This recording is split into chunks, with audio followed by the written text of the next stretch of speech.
Dr. Thye.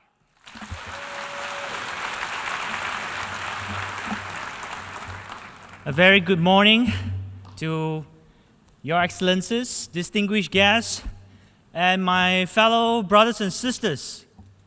How are you today? All right.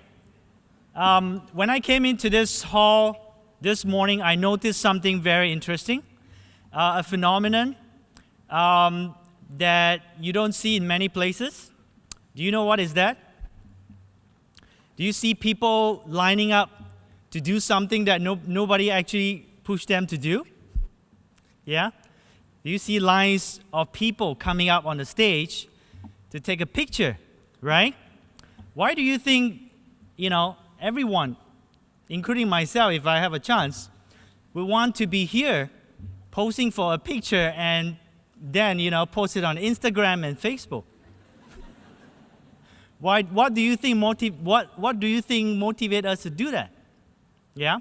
Don't you think that it really feels good to be standing in this great hall of the United Nations and, be able to speak, or pretend to speak to a great audience? So what I'm trying to say here is all of us aspire to be somebody. And it is what motivates us to do things in life. And there's nothing wrong with that, because this is how humanity strives to do great things in our life. But what is more important than becoming somebody that I would like to ask you is, why would you like to be somebody? What is the deeper purpose of you wanting to be somebody and want to be a leader and want to influence others and to be a great leader?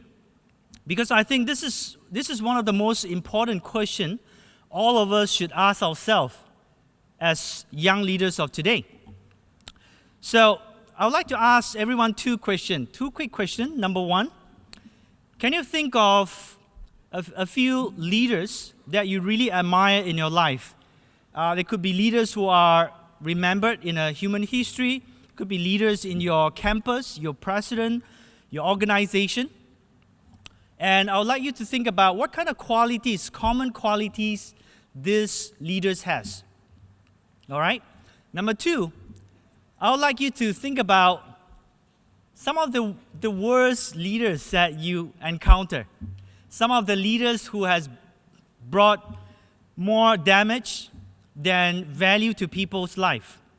Okay? And I want you to identify what are the common traits among these leaders. Okay? And I've asked this question myself, and I asked these questions to my fellow members in the IYLA, International Young Leaders Assembly. And these are the answers that I got, which I believe you would share. All right? The qualities and traits of leaders who has bring more harm are corruption, ego. Okay, these are all from my friends. Power hungry. Okay, and self-interest. Right, and you can actually summarize all this into one word: self-centered. Right, and then when everybody talk about what are the common qualities of good leaders, everybody talk about how these leaders, they actually live for something bigger than themselves. They sacrifice themselves for a cause, and they work throughout their life for a greater purpose, for the greater good of the community, the nation, and the world. In the last hour itself, we heard the name of Gandhi, we heard the name of Nelson Mandela, Mother Teresa. We all look upon them. And this is what I want to share today. This is what is missing in today's leadership. A serious deficit of moral leadership, where people could think of a greater purpose bigger than themselves. When people do something not for themselves but for the betterment of others. This is what we call moral leadership. I want to end my presentation with a short story of Nelson Mandela. This story really moved me. When Nelson Mandela was released from the prison after 27 years of imprisonment, did he come out with a lot of anger? Did he come out with resentment?